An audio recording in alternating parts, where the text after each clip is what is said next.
Disclaimer. To the Pharisees and Karens out there. How dare you? All guests on this show do not reflect the opinions of the host. The purpose of this show is to have interesting conversations, stretch our minds, and grow. Not what we want. If you are looking for an echo chamber, viewer and listener discretion is advised. You talk about extreme. So I used to live here on the Palos Verdes Peninsula in a apartment complex near the cliffs. And I would often go down and take a walk on the cliffs around a resort called Terranea and back. It was like a 2-mile walk. And I would do this, I don't know, several times a week. It was a nice walk, beautiful view, and all this type of thing. So one day I'm walking down the path towards the cliff, and it's like an open field, and I'm just floating. I'm not thinking about anything really. And all of a sudden I had the strong impression that I should jump from the cliff. I thought, what the heck? And I got closer to the cliff, and the impressions kept coming. I thought, oh my God, this is weird. I was not suicidal, and I'd never thought about jumping. And I get to the cliff path, and I look down the path, and several hundred yards down the path, there was a place where a woman had jumped to her death the month before. And there was a gathering of people, looked like her friends and family, standing there holding a service. I figured, oh my God, I'm picking up their impressions from hundreds of yards away. That's what they were thinking about. They were thinking about her jumping off the cliff, and I picked it up.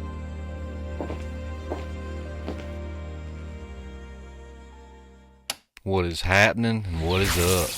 Hold out your glass, because we're about to fill it up. All things continually lead back to serpents, dragons, fairies, Nephilim, and fallen angels. In the distance looms a mystical mountain. As Mike Heiser used to say, if it's in the Bible and it's weird, it's probably important. At its peak, a great fire burns, concealing the Prometheus lens.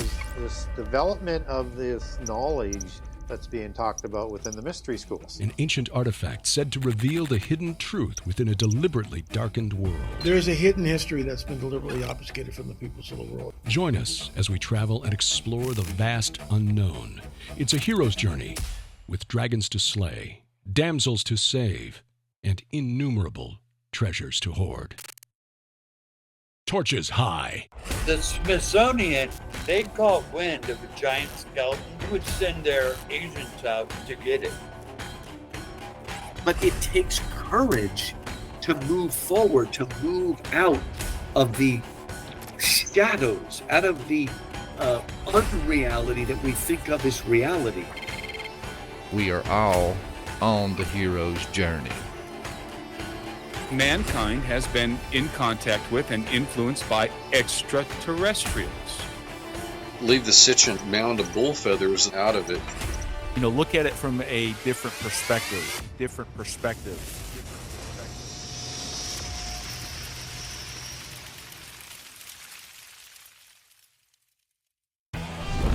What is happening and what is up? Hold out your glass, because we are about to fill it up. Welcome to the Prometheus Lens Podcast, the place where the conversations are always enlightening. I'm your host, Justin, and here we like to use the allegory of the Prometheus Lens to take a second look at everything. Hey, if you're new to the channel, welcome to the hero's journey. Make sure you hit that like button, hit that subscribe button. And down below we'll have our socials. Be sure to check us out on our various platforms. I'd greatly appreciate it. Well, today we have a returning guest, a man written several books, more than I can count. He can probably tell you a specific number, but we had him on the show to talk about out-of-place artifacts. And I'd like to welcome back to the show Martin Ettington. Martin, thank you. Well, thank you, Justin. I've written a lot of books, yes. Last count, over 150. I don't have an exact count. But I started my first book back in 2000 on the use of the scientific method for measuring the paranormal. And I didn't write anything for about 7 or 8 years. And then I started writing on different topics that interested me, like longevity and the paranormal, and I got into a lot more stuff. And that's where I am today. In fact, I've also got online training courses I started selling this year, and I have a sub website for that. So I consider myself having had a lot of experience with time and dimensions, both experiences I've had from prophecy and future seeing, as well as what you might call, seeing the future. And plus research I've done on people's experiences with time travel and traveling in different dimensions. And I think it's all related. So, yes, I'd like to think I know something about it from all that. Yeah, I know our last conversation, you had mentioned some of the books that you had written, and you said one of them was on time and time travel. And I told you I'd love to have you back and have that conversation. So that's what we're going to do today. So actually, what got you looking into this and fascinated with this? Was this some kind of personal experience or interest as a kid with films? What got you down that rabbit trail? Well, that's a good question. I have read a lot of science fiction books, thousands, including multiple books on time travel. So that was part of my original interest. But I think also my experiences with premonitions and prophecy gave me a lot of interest. And I thought I would research what people's experiences were related to time travel and also dimensional travel a few years ago. So that really got me into the topic. And I've learned a lot of fascinating things. One of the things I learned, and this is from one of my books about Ireland, ancient Ireland, there was an ancient race there called the Tuatha De Danann. Have you ever heard of them? Uh-uh. The Tuatha De Danann were an ancient race that the Druids evolved from, as well as the Little People. And they claim to have come from another world they called the Other World. And they have all sorts of stories about how they would enter the other world and how they come back. And people who are humans who've been to the other world, and there are some who came back, said that they might have been there days or even hours, but when they came back, time was dramatically different. If they were there days, they might have been gone months here. If they were gone a lot longer, it might have been years here, many years. So to me, that indicates that they were traveling to a different dimension where time runs at a different speed. And that would make sense. Another dimension would have different physical properties, including time could run at a different speed than here. So that's one of the things that really interested me.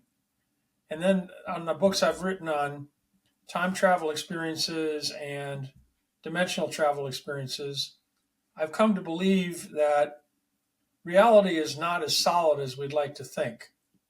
That you can change your future through your actions, and I'll talk about that more later. So I really look at reality as really being very flexible, very malleable. In fact, one of my books is about the malleability of reality and how you can change it to the reality that you want to have, which sounds a little insane, but I think there really are abilities to do that. And that's kind of the whole ball of wax rolled together. My personal experiences, the research I've done, my thoughts about reality and what it really is. The reality we see today, or we think we see, is really more of an illusion. It's our wanting to have a grasp on a solid place in the universe. But that's not necessarily true. Everything is changing all the time. Yeah. And for those people too that's not familiar with this or just thinks it sounds really out there, even NASA has talked about, these long missions and sending these guys back and how time is just different out, once they get out in space. I've seen some videos and read some stuff online that even this is an accepted, fact. Yes, if you look at Einstein's theory of relativity, which is 100 years old now, actually a little more, one of the things he theorized, which has been proven pretty true by experiment, is that the closer you get to the speed of light, the more your mass increases and the more time slows down. So theoretically, if you got in a spaceship going to Alpha Centauri and you sped up to a higher percentage of the speed of light, 25, 50%, even though it's 4.5 years at the speed of light there, and maybe 20 years by the speed you were going, you would probably only experience a smaller proportion of that. You would think it took a lot shorter time to get there because time had slowed down for you significantly. I'm not doing the calculations on exactly how much that is, but time is variable. That's one of the things we've learned from famous physicists like Einstein. The time changes depending on your location and the amount of gravity involved and your speed. Those are all factors in the perception of time. And I think there are membranes or windows in time that people can pass through to go to different past experiences.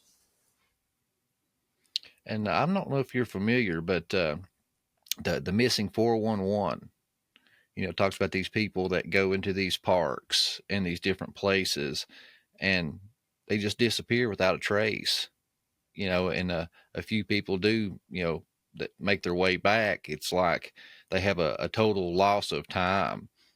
Theoretically, like with this conversation we're having, do you think that could be like a time slip portal or something to that effect? That could be. There's a story about a guy in New York, I think it was Rudolph Fentz, who appeared in, I think it was the 1930s, and he claimed his whole life experience and gave the police information about it. And it turns out that he disappeared like 100 years previously from New York. And all the things he talked about were true. In fact, he had old coins in his pocket and stuff like that. So he seemed to be a legitimate story of a person who traveled forward in time, and he didn't know how or why, but there was some evidence showing that was true. So, yeah, there's a lot of strange things about time. And I think a time portal or a time curtain is a good way to describe it.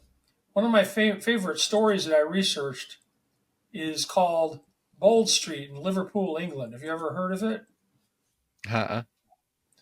Well, apparently Bold Street is a place in the city of Liverpool in England where a lot of people have had experiences going back in time.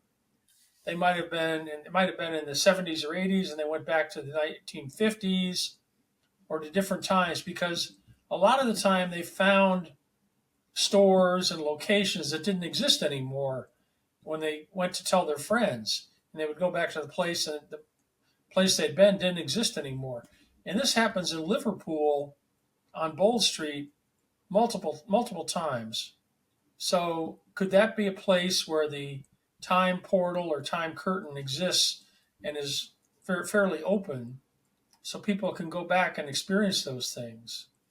Also, another story, and this is one of the most famous ones, is about a woman who visited Versailles. And I think this was the early part of the 20th century. The Palace of Versailles, where King Louis XIV used to hang out along with Marie Antoinette. And this woman claimed, that she walked around the grounds of the palace because it has extensive gardens and stuff. And that she met different people there who were dressed in 18th century clothing. And she came back and told some people about it, and they said, oh, that sounds like this famous historical character. And so it was, again, she seemed to have passed through a time portal and walked around in Versailles of the 18th century and then came back here. Another experience of a time slip or time portal that people have gone through. A lot of the stories I collected are similar to that. There was one I collected about a guy, his name was Sir Victor Goddard. And he was a pilot. And it was after World War I. I think it was about 1925 or 1930. and he was flying a RAF plane around England. And also, he came upon a storm in a cloud bank. And when he came out of it, he saw an airport. And he went to the airport and he landed there. It was a military airport. And the planes were all different colors. And there were planes he hadn't seen before. A lot of things that were out of character for the time period he came from. And he went back the way he came, went through the cloud again, came out back in his time. So like 10, 15 years later, he went to that field and it was all the way he'd seen it originally. And there's a lot more to the story than I'm telling, but he seemed to have, again, gone through a time portal. But this time it was to the future, to see a future probability. And I thought that's pretty interesting. So people have a lot of these time portal experiences. See, I didn't know that. That might have been how they got that from that movie, the new one, the Indiana Jones, the Dial of Destiny. Have you got to see that yet? I haven't seen that yet. But that could be where they got the idea for it. Yeah, because it was kind of like that, and they found the Spear of Destiny, but basically there was a piece of a dial that was hidden inside of it, and then they could time travel with this thing. But it led them. That actual device predicted electromagnetic storms, and it gave coordinates and locations of these storms. So if you flew through this storm, it was like it opened a portal and sent you. That's pretty similar. That's interesting. Yeah. I got to see that movie. Yeah, it was actually really cool. That's the first time I'd seen that. And when you was telling that story, I was like, man, that sounds similar to that movie. That's probably where they got their inspiration from.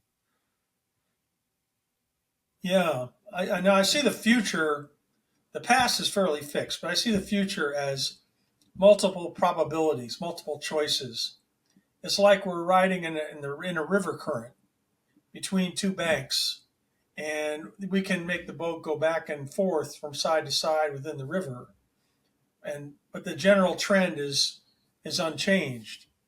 So we can pick different probable paths that we're going to follow. And I'll tell you my experience with that if you want. Yeah. 1998, I was having I was married. I was living here in Southern California, had a son who was 1 year old, and my ex-wife, her mother was living in Barcelona, Spain. And we also had a stepdaughter who was a teenager. So I was waiting for a new contract because I used to be an independent software consultant. And I was negotiating with Boeing. And this is like in mid-August in 1998, about the same time as now, come to think of it. And I should also mention that at that time, for several years, I felt my life was going to be cut short, that I didn't have long to live. So anyway, we're negotiating with them, and we were going to go see her mother who lived in Barcelona. And I said to her finally, after days of negotiating, that you go ahead, I will join you later. I've got to see about getting this contract, which I really wanted. And so she went, the three of them went, I stayed there, and a few days later, my headhunter says, look, Martin, you might as well go ahead. Nothing's going to happen on this for a few weeks. So I thought, great. So I decided to call my travel agent. I was using a travel agent back then in 1998. And I tried to pick up the phone, and I barely picked it up, and I got a dark black feeling, okay? Like death. I thought, wow, and I put down the phone. And I tried again a few minutes later, tried to pick it up. Again, the same dark black feeling. Oh my God, what is this? So I think I waited a whole day. And I tried to pick it up again the next morning, tried dialing, and I couldn't do it. I thought, oh my God, there's something wrong here, something weird. Now, I'd had enough paranormal experiences, enough premonitional experiences since I'd been 19, and here I was in my 50s, that I knew something was up, that there was something I should pay attention to here. So I decided to lay down and meditate. And when I meditated, I kind of pushed myself forward to the day I was planning to leave which was September 2nd, 1998. And I got a vision of a plane crash. Oh my God. So I made the decision, look, this seems to be a real premonition. I've had these before, and it's something I have to pay attention to. And it was difficult because I really had a lot of, how can I say, momentum of me wanting to be with my family in Spain, right? Who wants to be alone for a few weeks when they don't have to be? But as soon as I made this decision, I felt a weight off my shoulders. And I didn't feel my time on Earth was limited anymore. So I called my ex and I told her about my experience, and she somewhat understood. Plus, maybe she just didn't want me there. And I decided not to go. And I was feeling pretty stupid about it because I was just home by myself, taking care of the dog. And went a couple of days that way, and I thought, this is really stupid. But then I thought back to the previous experiences I'd had. I thought, nope, I got to stick with it. I made my decision. I did. So I did finally lie down and meditated. And I thought, yeah, that's right. Okay, so time goes on, a couple of weeks. September 2nd rolls around, and one of the likely flights I would have been on, Swiss Air, crashed off the coast of Newfoundland, killing a couple hundred people. So that was likely the flight I would have been on. There's no way for me to prove it because I didn't even buy a ticket. But I really believe that this premonition saved my life because I followed my feelings of concern about dying and avoided that probable future. Yeah, that's wild. In high school, one of my ex-girlfriends, and she was my first wife, she was like that. I remember 2001. I was a sophomore in high school, and she was a freshman. And she was one of those people, she could feel things and sense things before they happened. And when she would tell me these things at first, I was like, she's just full of it, or she ate some bad pizza. And it was funny. I was thinking about breaking up with her, and we were in the hallway talking before class, and she just looks at me and she's like, "You're fixing to break up with me, aren't you?" Like out of nowhere, like totally freaked me out. I'm like, "No, what are you talking about?" And she's like, "No, you're thinking about breaking up with me." And I'm like, "You're being silly." Of course, inside I'm like freaking out. And then it wasn't even 60 seconds later, she starts looking down and she's like, "Oh my God, I feel sick," and I'm like, "Well, you going to be all right?" She said, "Something bad's about to happen. Something really, really bad is about to happen." I'm like, "You're fine. It's whatever." Went to class, and then it was like 30 minutes later, they come over the intercom. Planes have just crashed into the towers of New York. We're under attack. And I was like, "Oh my God." You felt that, yeah. Yeah, people have lots of feelings of future outcomes. And that's why, even if it's pretty far in the future, it's possible. Major events seem to send ripples through time to many years before they happen. And people can sense that. It's amazing. Are you a hunter or hiker or prepper, or just someone that enjoys the great outdoors? Whichever case that may be, Squatch Survival Gear has you covered. Not only is this a veteran-owned company, all of the products are 100% made in America, baby. All the way down to the fabric in every stitch. So whether it's a day hike, a weekend getaway, or the ultimate bug out bag, head on over to squatchsurvivalgear.com and use the code PLP10 for 10% off store-wide. Hey guys, what's going on?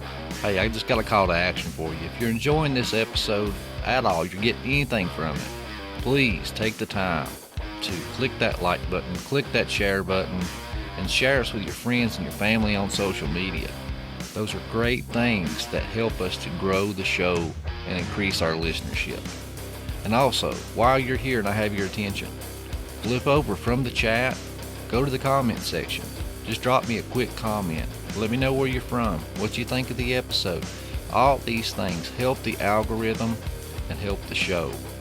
And if you're not on YouTube and you're listening on your favorite platform, please, if you've not done so already, give us a 5-star review. All of these things are great ways that you can contribute to the show that you love and listen to every single week. Thank you guys for all the love and support. Back to the episode. Well, before we actually started recording, and the people that listen to the show know, because I mention this all the time, some of the coolest stories come out before I hit record. You were talking about some experiences you had around 9/11 also. You care to retell that story? I'll repeat this story, sure. So my family used to live in New Jersey, and I was in college. It was the summer, and I used to go into New York City, and you go to Hoboken, and then you take the path tubes under the Hudson River and come up in the World Trade Center. Now, they were still building the World Trade Center, but all the path tubes go through there, and you take subways to go to other locations in the city. So I had some time, and I was curious. So even though the World Trade Center towers were still in the process of being built, I thought to myself, how far up can I go in one? And I got in an elevator, and I went all the way up to about the 50th floor. And then I went out of the elevator and walked around. It was a room that was finished, but it was empty. There were no business or partitions or desks or anything in there. And I walked over and looked through the window at the view, which was pretty good. And then I walked over to a column. Now, this is about 1976. And I held to the column, and I was just learning about premonitional perceptions and things. And I held the column, and I thought, building, how long will you last? And I thought it'd be a couple hundred years. And the answer I got back was 25 years. And, of course, that was 25 years before 9/11. And I hadn't thought about it until that happened. So anyway, a separate event that's related to 9/11, I was visiting my sister in New York. She had a little toddler, and we did too. And we're walking them around in baby carriages. And we're down in the financial district. This is September of 2000. And we're walking next to the World Trade Center. And my ex, who I was married to then, was also pretty psychic, said, "Oh, I feel this awful death." "What are you talking about?" "A lot of people are going to die here, Martin. A lot of people are going to die." And again, that was just a year before it happened in the same location. So that's why I think major events especially throw out a lot of ripples in time. And the thing is, major events are very solidly embedded in time, and it's not something we could easily change. So I don't even try on the big ones. But I've had lots of other experiences. One was in 2003, I think it was. Let me look up something real quick. I want to see when this happened. So in the year of 2004, I started having a lot of dreams. And in those dreams, I'd be in a tropical resort and on the beach or in a pool. And all of a sudden, this big tsunami would come in, and I'd be covered in it. And I knew I had died. And it wasn't just one resort. I had like this dream 10 different times, and it was always a different resort. And I thought, my God, what is going on here? And I felt in almost all those cases I had died. And of course, this was before the major tsunami in the Indian Ocean, which I think was in 2004, in December 26th, 2004. So I think what happened is that major world event, which, by the way, was one of the deadliest tsunamis of all time. It's estimated it probably killed 250,000 people all around the Indian Ocean. I actually sensed that tsunami in many months ahead of time. And that's why I had all those dreams. So, people have other examples of that type of thing. that was a major one for me. I'll give you another interesting story, which is not quite time related, but it also shows how if your mind is open and you can receive impressions from people, this gives you a good example of what can happen and why you have to sometimes close your mind to external impressions. Is that okay? Yeah. All right. So I used to live here on the Palos Verdes Peninsula in a apartment complex near the cliffs. And I would often go down and take a walk on the cliffs around a resort called Terranea and back. It was like a 2-mile walk. And I would do this, I don't know, several times a week. And it was a nice walk, beautiful view, and all this type of thing. So one day I'm walking down the path towards the cliff, and it's like an open field. And I'm just floating. I'm not thinking about anything really. And all of a sudden I had the strong impression that I should jump from the cliff. I thought, what the heck? And I got closer to the cliff, and the impressions kept coming. And I thought, oh my God, this is weird. I was not suicidal, and I'd never thought about jumping. And I get to the cliff path, and I look down the path, and several hundred yards down the path, there was a place where a woman had jumped to her death the month before. And there was a gathering of people, looked like her friends and family, standing there holding a service. And I figured, oh my God, I'm picking up their impressions from hundreds of yards away. That's what they were thinking about. They were thinking about her jumping off the cliff, and I picked it up. And after that, I felt normal again. I realized I was just being open to the thoughts they were expressing. So we can be open to a lot of the people around us, like your girlfriend was to you. And we can learn what other people, the thoughts other people are having, and they can affect us. Yeah, to some people, man, this sounds like, X-Men, fantasy stuff. But if you actually go looking, I mean, the government was conducting these type of experiments and exercises back in the 60s. Exactly.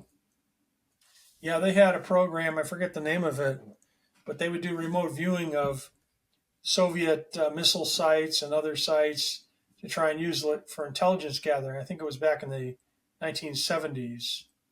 And a lot of the famous scientists who study the paranormal today had involvement in that program. Anyway, I know I'm getting off the track of time and dimensional travel, but my research and experiences had led me to some other conclusions, if you'd like to hear them. Oh, yeah. So one of the studies I did were about Bigfoot. And now we're talking. What? Okay. I said, now we're talking. So I looked up a lot of research on it, a lot of stories about Bigfoot. And I even found a map of sightings for the last, 80, 100 years. And there's like several thousand sightings on this map all over North America. I couldn't believe it.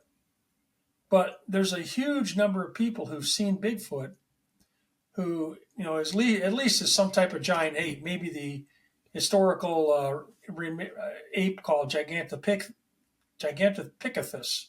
Nobody knows for sure. But if there's so many sightings, and I think most of them were probably valid, how come it's so hard to find any remains of Bigfoot? And I have read other stories of a Bigfoot family that lived in the woods on a farm in Texas, and different simple shelters made by Bigfoots, but nobody can seem to find them. So this, plus some other things, like these large historical birds. Let me look this up. I did a whole book about thunderbirds.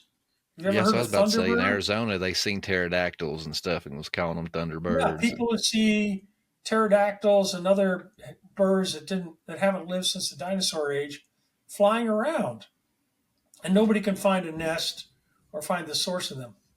So the more I've thought about this, And the more I've read the experiences other people have, I've come to believe there's a good chance that the real Bigfoots and the real Thunderbirds may have some cross-dimensional capabilities. And maybe they live in another dimension. And maybe they come over here sometimes. And maybe it's even a conscious ability. I mean, you take the stories of the Tuatha De Danann, who I mentioned earlier, the historical race that said they came from another world. Those were beings that said they had the ability to cross dimensions. So what if a lot of the animals, the cryptozoological animals that we see, really have their homes in another dimension? And what if they actually have the ability to cross dimensions? Because there's more and more evidence accumulating that there are stories of not only humans, but other beings who have gone back and forth between different dimensions. That's why I think there are dimensional portals as well as time portals. And maybe sometimes there are some of both. But it's interesting because the more stories I looked up and the more research I did on other areas of interest of odd zoological things, the more I started having thoughts about this. And that's maybe how they're related. Well, with your research, is it all just a spiritual thing or like a mental thing, or do you actually think there's some like nuts and bolts technology? Because I know some people theorize that, the government actually has, a time machine and I mentioned to you pre-roll, and I'll bring it up because a lot of my listeners will be familiar with it, but the author's name was Driscoll Lockwood. And he wrote a series of books in the early 1900s about Baron Trump, and that he was a time traveler, and that his uncle made this machine. And, there's like 3 novels in there, and his dad ends up becoming president. And I mean, it's pretty, wild story. Personally, I think it's Premonitions. Again, we can see different tracks in the future. And I think he probably had premonitions of a certain track where Trump is president and has a son named Barron. That's my own opinion, because I don't know that any technology existed back then, in spite of The Time Machine by H.G. Wells. I don't know that if any technology existed back then or even exists now to allow us to do it at will with a machine. But that's my own opinion. I could be wrong. So, well, one thing that was wild with it, though, was you look through history, it was Donald Trump's uncle was like this super genius guy from MIT. Oh, that's and right. When Nikola Tesla died, the FBI had him go and search through Tesla's documents. Mm-hmm. Okay. And when they went through the documents in his journals and stuff, there's those famous missing pages. So I don't know. There's a lot of conspiracy theorists say that, Donald's brother from MIT, where he had first dibs, might have stole those, and that might have been the time machine, and that's where these books come from. I'm not going to say it's impossible. I'm just going to say, based on my own experience and research, my opinion leans more toward premonitions of those events. But is there some way to control time curtains? I mean, I know time curtains exist, or time portals. Is there some way to open that electronically and go through and come back? I don't know. Maybe that's true. I'm not going to rule out anything unless it's totally contradicted. But yeah, that's possible. Yeah, I just thought that was interesting. I wanted to pick your brain on it because it just sounds fantastical, but then you find these little nuggets that connect them with Tesla and things like that. I just thought it was kind of fascinating. Yeah, but that's why I think our reality is full of holes. It's full of membranes, full of portals, and it's very hard to find them. So they have never been scientifically studied, but they have a major effect on our lives. And other beings probably interact with us through those membranes, through those portals. And so there's lots of possibilities there. So I think we need to be open-minded to the possibility of all these things. But I also believe Occam's razor. You're familiar with Occam's razor? Oh yeah, the simplest answer is usually the answer. Exactly. The simplest answer. Now, in this case, I don't know if there is a simple answer. Yeah, that's why the whole subject of time and dimensions is so fascinating to me. I've written some sci-fi books on the topic, and there's all sorts of possible things that people have theorized about time and dimensions, and we just don't really know. The only thing I know from my own experience is that time can fracture into multiple potentials, multiple possibilities. Actually, that's where I think the idea of we have a certain momentum comes in. We have a momentum. You know what momentum is? It's the tendency of you to keep moving in a certain direction. We have a momentum to keep moving down a certain time path, a certain path. And there are these other possibilities out there, but they are less likely. But through force of will, we can turn. And that's what happened to me, I think, in the airplane crash case, where through force of will, I was able to turn myself to not take that plane flight, which is why I'm still alive today. And but it takes a lot of power of will to do that, because there's a momentum to keep going another way. And that's what I wanted to do. I really wanted to be with my family for obvious reasons. So it's an interesting thing. That's why I say our will, the direction of our will affects our future. And that's why a lot of the visualizations that people do towards a certain outcome can make a difference. I have somewhat of an example of that. It's not a total example, but I'll tell you this. Back in 2001, the world looked like, after 9/11, it might be on the verge of a great tragedy. So behind my house in Palos Verdes, I had a little hillside, and I thought, you know what? I'm going to build a bomb shelter just because I could do it. And I had a lot of free time. So I started digging out a place at the hillside and using power tools and drills to dig through some rock. And I was thinking about the type of shelter I wanted to build. So I started visualizing a design. And I kept visualizing it every day, several times a day. And I kept visualizing it for weeks, basically. And then finally, I just got this feeling, okay, I've done enough visualizing, it's going to happen. So basically it happened. I did not hire a contractor. I did it myself with some workmen that I hired. Laid out what the building would be, built cinder blocks, built concrete roof to it, and set up water tanks and everything else in it, plus pipes for electricity and stuff going into it. Anyway, to me, I picked that future that I wanted to happen, and I kept visualizing it, and the energy that I was putting into that future helped make it reality, helped make it become a real thing.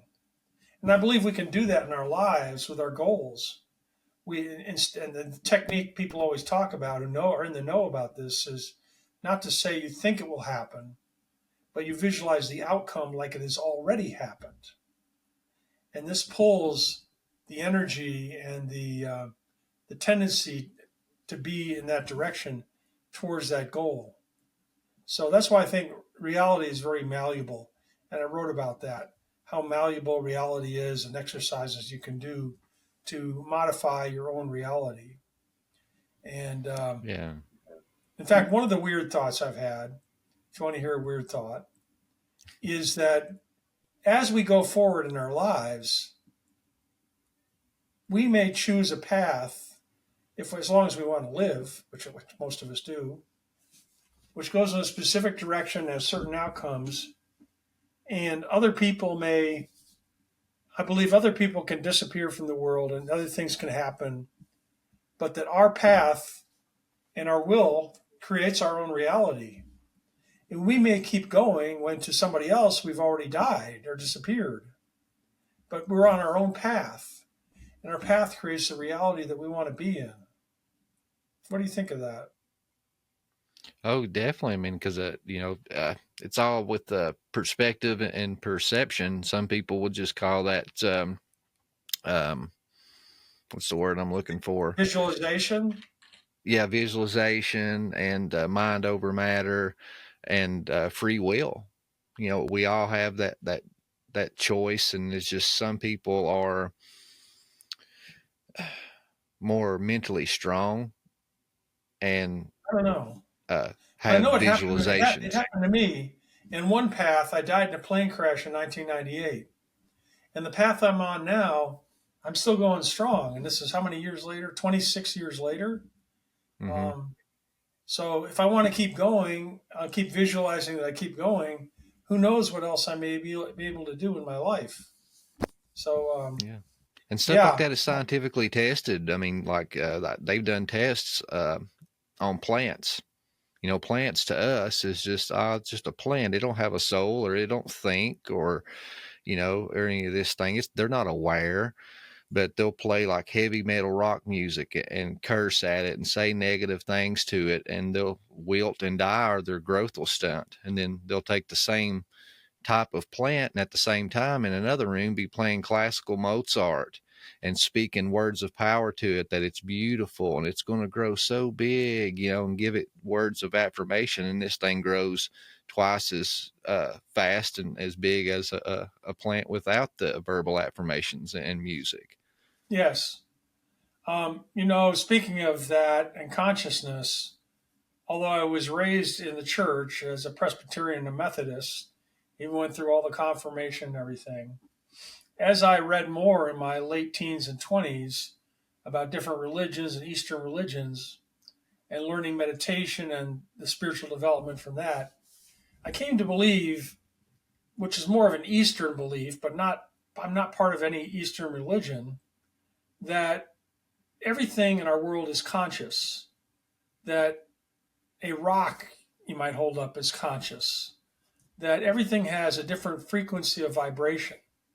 Now, talking about plants, I have gone to large forests like Sequoia National Forest here in California, or the redwood tree forest, and sat at the base of a large tree that was thousands of years old.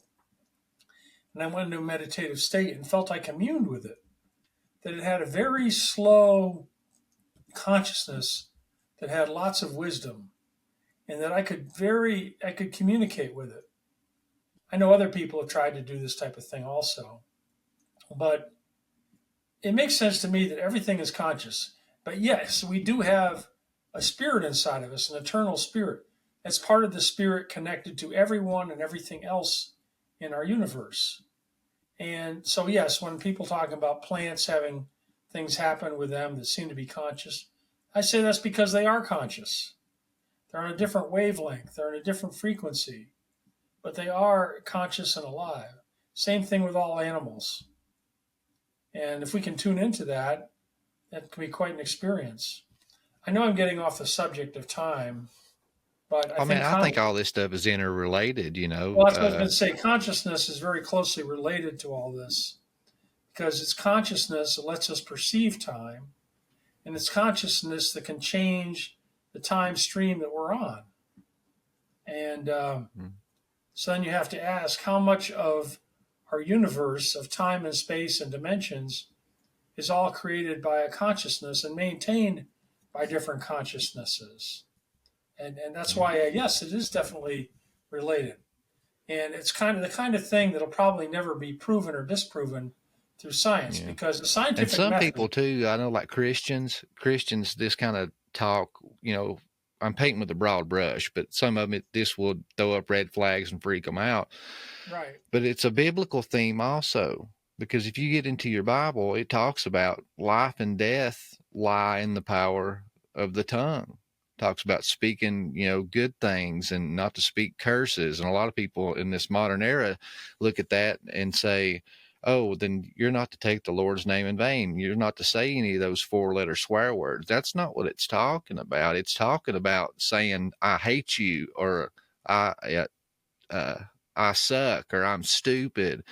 Saying these things are speaking curses over you or whoever that you're speaking to. Yes. My father, prime example, he was wild. His decisions shortened his life, but my mother told me that he constantly said, I won't live to see 30. I won't live to yeah? see 30. And he never did. Well, he visualized his end. Yeah. Yeah.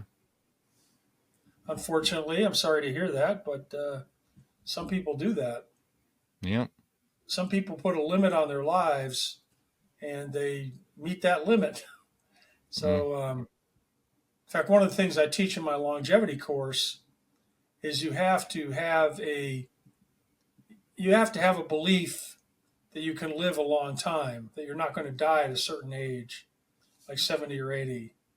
And if you have that belief and you have a visualized goal of what you want to do with your life, you have a much better chance of getting there. So, yeah. But that's why all these things are so fascinating to me, because we try and make sense of the reality we live in, but it's a heck of a lot more complex than we have any idea. We have the hubris to think we're so smart that we've unlocked the power of the atom, the nuclear energy. And I'm an engineer, by the way, and I trained in nuclear engineering. But we only know a tiny, tiny little bit about life and about reality. And yet we blow ourselves up to think we know everything. And we don't. And here I'll get into one of my personal pet peeves is we think we're so powerful that we can affect the climate on Earth. But there's constant evidence that that's not true. And it's hubris. It's just strictly egotistical hubris to think that we can affect the climate on Earth and affect it for the good or bad. So the whole, I believe that what Trump calls the Green New scam is that's what it is. I believe that we really don't have that type of effect on our world. We'd like to think we do, but we're not as important as we think we are. In fact, I would maintain, and this gets into our last discussion about OOPAs, that there are many civilizations, human and non-human, that have lived on Earth many thousands or millions of years before us, and they all eventually disappeared. And we're the latest one of those. Hopefully we can last longer, but who knows? It's too early to say. Yep. A lot of people want to see time as linear, but the more that I read these ancient texts and these cultures, and all of them talk about cycles, and the things wind down to an end, some kind of great cataclysm happens, and then boom, it's as Klaus Schwab says, the great reset. So it's like time is, the more that I read and study, it seems like it's circular instead of linear. It could be. The ancient Indians in India seem to know a lot about metaphysics, about time and space and dimensions. One of my favorite texts is the Yoga Sutras of Patanjali. Have you ever heard of that? I've heard of it, but I've not read it. It's about 2,000 years old. It's 4 books written in Sanskrit, which is a highly condensed language. In fact, you can find it translated on the internet in multiple versions. Basically, what people do is they take the Sanskrit text, they convert it phonetically so you can speak it, then they convert the meanings of each of the symbols, which ends up being a couple lines, and then they have multi-page exposition on the meaning of it. But the whole idea is it was written 2,000 years ago, and it describes the universe and describes consciousness and the path for enlightenment, the path for reaching cosmic consciousness. And one of those 4 books is all about paranormal abilities and how those are side effects of the spiritual development process. That's why I found it's the most scientific exposition I've seen on consciousness and the paranormal. In fact, I base a lot of my books on that topic, on that book, because it's so intelligent about all this. But it gets into the illusions of time and dimensions and how they're not as solid as we might think, and how through consciousness we can overcome that. There used to be saints, Catholic saints, who had many of these abilities, like saints who would appear in multiple places at one time. And how could they do that except their consciousness seemed to be able to override the limitations of their physical body? I don't know. I could keep droning And I on can't and remember on that about guy's it. name, but I've heard that in like a podcast or something, that this guy was such a menace to the church that they actually like locked him like in a prison on one of the communion days, and like, yeah, you're not going to partake in the communion, and he was locked in there under constant supervision, but multiple witnesses at various different churches across the country all vouched and verified that he was there leading the communion and got the cup and the cracker from him. That's right. He appeared in multiple places at one time. Doppelgangers, they call them. And these things happen. What else could I say about time and dimensions? I think our technology is not necessarily limited to our own solar system. I think eventually we will be able to transfer our bodies into other solar systems by going faster than light. We just don't know the technology yet. Although I shouldn't say that entirely. One of the former heads of the Lockheed Skunk Works said we now have the technology to go to the stars. So it probably exists, but it's very secret. So yeah, we're always like 100 years behind whatever the ones with all the power have. Yes. And so, yeah, times are really interesting. What other books have I written on the subject? I wrote one about quantum mechanics. One of the most interesting things in quantum mechanics is is called quantum teleportation. And what that really is that the properties of a particle can be the same, and they can be separated by long distances, maybe miles or millions of miles away. But if you change the properties on one part, the other part reacts in the same way. And it seems to happen instantaneously, not controlled by the speed of light. So physicists theorize that being the case, that might be the basis of a communication link to let us talk instantaneously or communicate instantaneously with somebody else, no matter where they're located. So what does that mean about time? What does that mean about the speed of transit? It says that quantum mechanics is saying that if this is true, which current measurements seem to show that it is, that the speed of light is not a limiting factor to communicating over great distances, that quantum mechanics is much more subtle, and that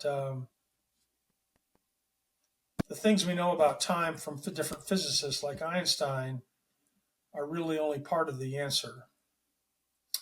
Well, even phantom limbs, that comes to my mind when you're talking about that. You know, phantom limbs, you hear about these military vets and different people that sever a leg or an arm, and it's 10, 15 years later, and they're still getting pains or feelings and, from this limb that's no longer there, like it's still communicating.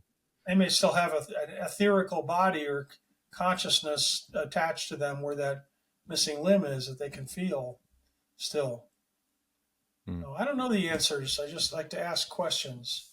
But the more that's right. That's what I tell people. I said, people that tells you they got it all figured out, man, you better run, because an honest person will tell you they got a lot more questions than answers.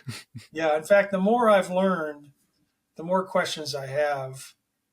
And that's why the more I've learned, the more experiences I've had, the more books I've written, I just believe that we're just touching the beginning of knowledge. And there's so much more to learn. I can see us evolving for thousands or millions of years and still not knowing all that there is to know. In fact, one of the differences I've got, in my opinion, about the Enlightenment process is this. Some people claim enlightenment happens to them and that's it. That's the end. They've got that cosmic consciousness. They're all done. I happen to believe that enlightenment. Again, not everybody believes in enlightenment anyway, but I have had enough experiences to rising higher level of consciousness where I believe that the more we rise to a higher level of consciousness, the more we see that there's other levels to go. We never reach the plateau because it's a infinite objective. And all we can do is keep working at it and have an interesting life in the meantime. I don't know if that makes any sense to you. Oh yeah, it does. Yeah, you work so hard to make it to the door to open it, thinking you've made it to the master suite, but now you're in the bathroom and there's another door. Exactly. What other questions do you have, or what topics do you want to talk about? Hey, whatever you want to go into, man. As long as you got the time to talk, I just want to be respectful of your time. I know you had to wait on me where I got the times mixed up there. I'm trying to think here. I'm looking at some of my book titles and tables of contents. Now, one of the interesting sets of experiences that people have had with alternative dimensions, and I found these by checking Reddit and other places on the internet, and people say, oh, no, you can't believe that. It's garbage. You know, the way I do a lot of my research, because on far out topics, is I try to find places where there are discussions on specific topics. Because in most cases, people are telling things that really happened to them. They're not making stuff up. They're telling things that really happened to them because it just fascinated them in their lives.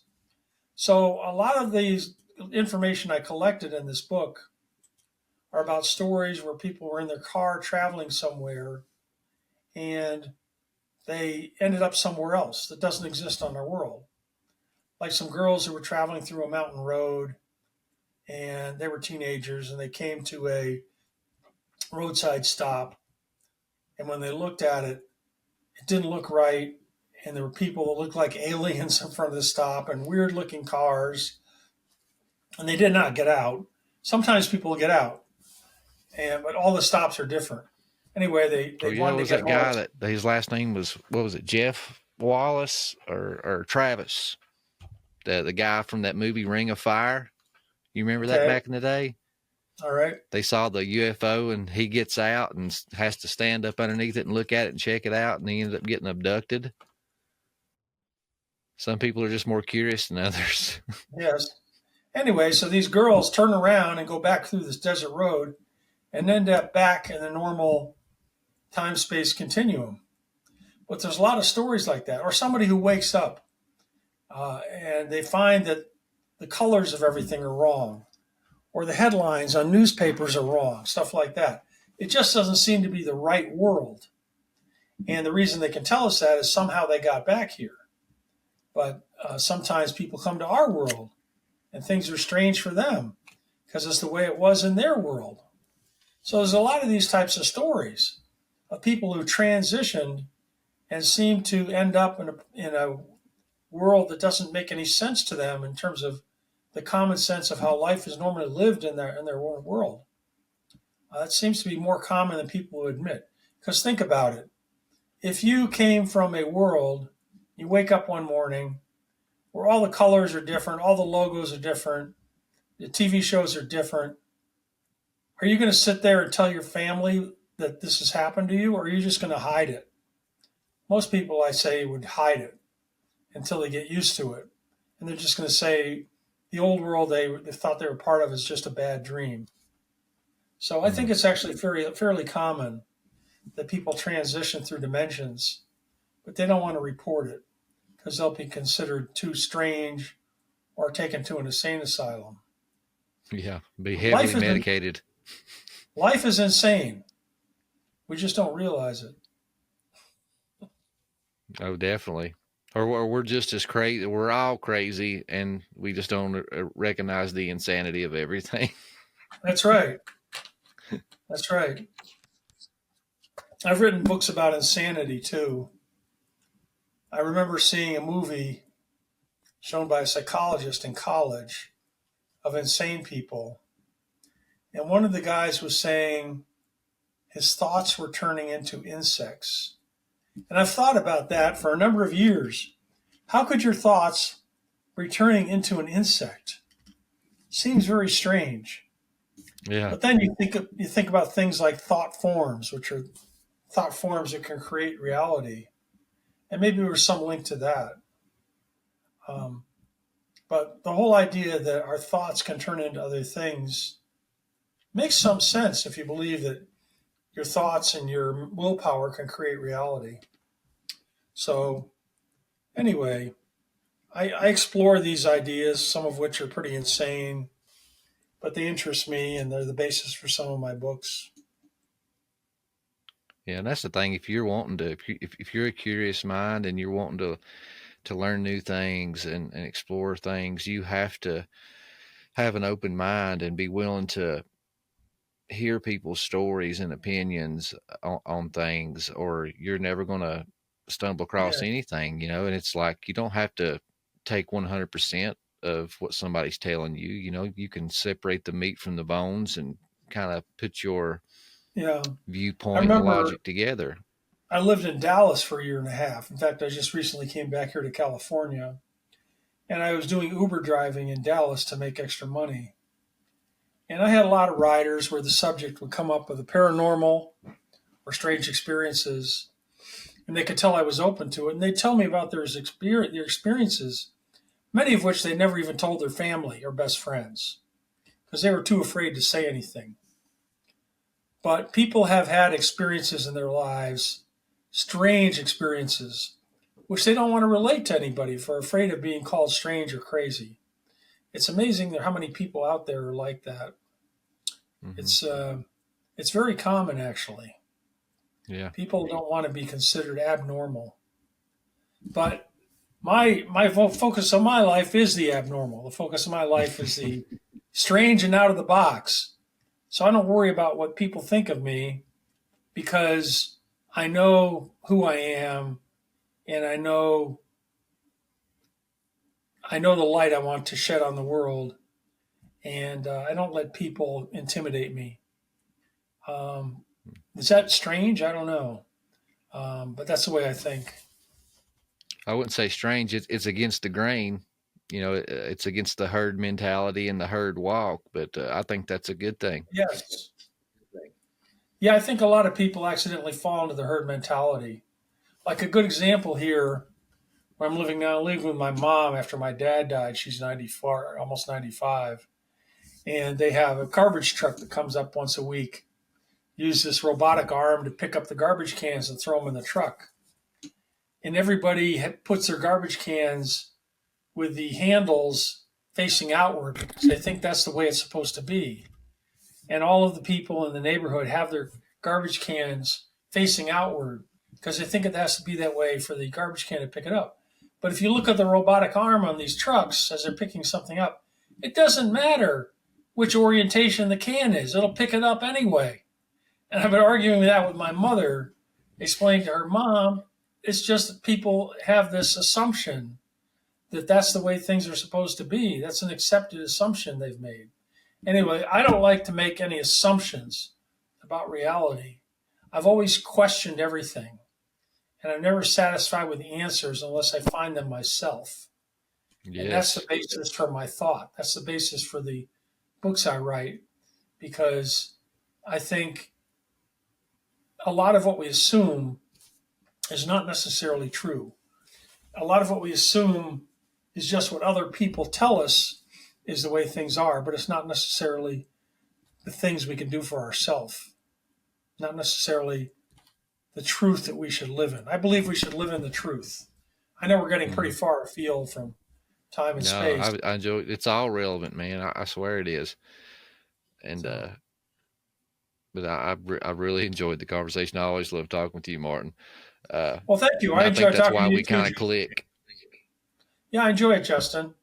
Sorry we have problems with the timing meeting each other, but I enjoyed it. Hope we'll do it again. Just because I can't tell time, guys.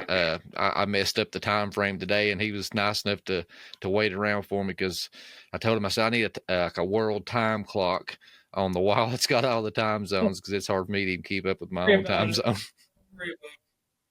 I mean, I'm glad we had the chance to talk. And if people want to go to my website, can I mention that?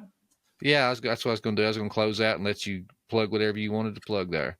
So my main website is mkettingtonbooks.com, spelled mkettingtonbooks.com.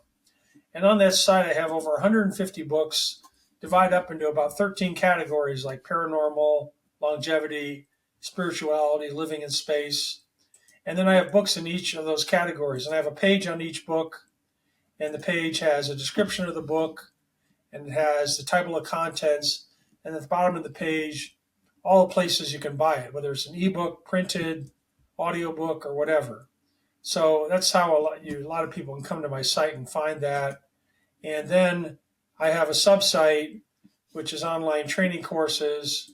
And I have several online training courses, some of which I developed over 10 years ago, some of which are brand new. The most comprehensive one I've got is called Longevity Coaching. It's a comprehensive training course based on what I call the 10 principles of personal longevity. And people can become a longevity coach taking that with my tests. I used to sell it for $19.95, in other words, almost $2,000. Now I sell it for $250, so big discount. But a lot of people can learn about the longevity lifestyle from this.